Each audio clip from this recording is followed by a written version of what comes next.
The economics behind NFTs: why celebrities such as Justin Bieber, Gwyneth Paltrow, and Eminem pour millions into Bored Apes. Non-fungible tokens offer tamper-proof ownership of digital items and virtual artworks, and they have the art world divided.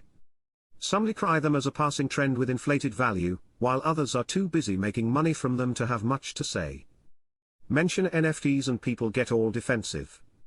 Self-proclaimed evangelists of non-fungible tokens say it's a generational thing, meaning anyone who is shocked by the millions spent on cartoon images of an ape is simply old.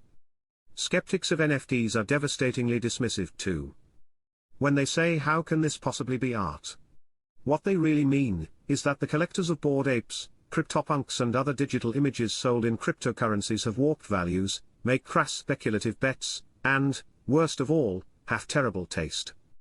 Meanwhile, the market keeps getting bigger and more outlandish.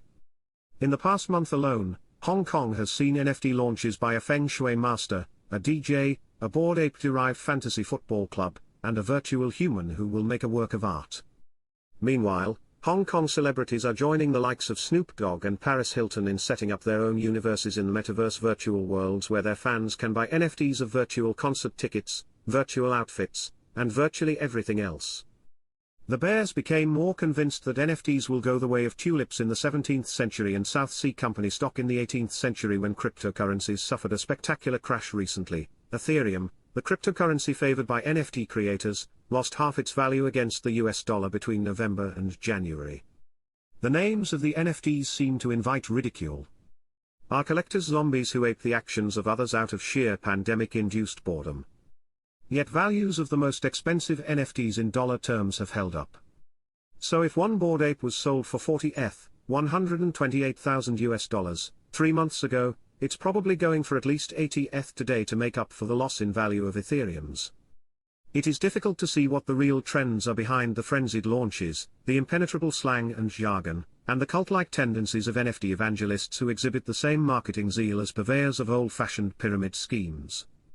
So let's take a step back and look at what NFTs are really for. The answer isn't as straightforward as their creators intended.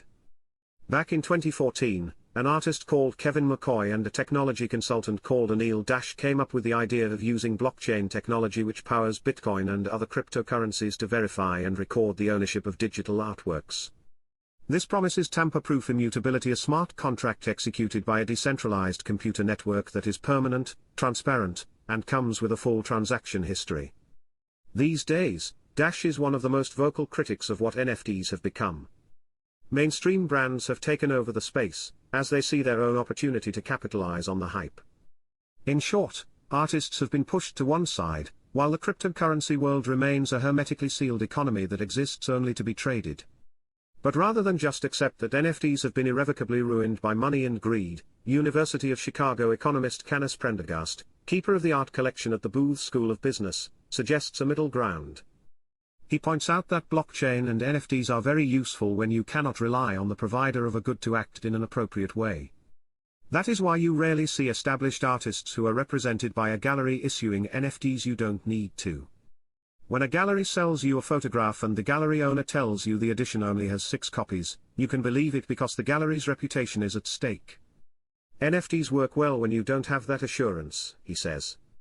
And because the NFT world appeals to those who do not like institutional constraints or regulations beyond the verification provided by a technology platform, you also don't have anyone working with curators and academics who reward artistic innovation by providing the certification that confers value.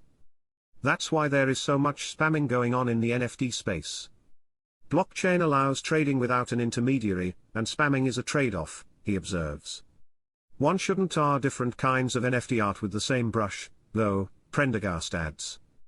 The academic, whose main research work is on creating a private currency to facilitate the distribution of COVID-19 vaccines to low-income countries, has been paying a lot of attention to the crypto space because of his interest in art and in the design of markets in general. He notices that there is a category of NFT art that doesn't make much economic sense to him: abstract art made by algorithms that are sold by the thousands and have no individual style.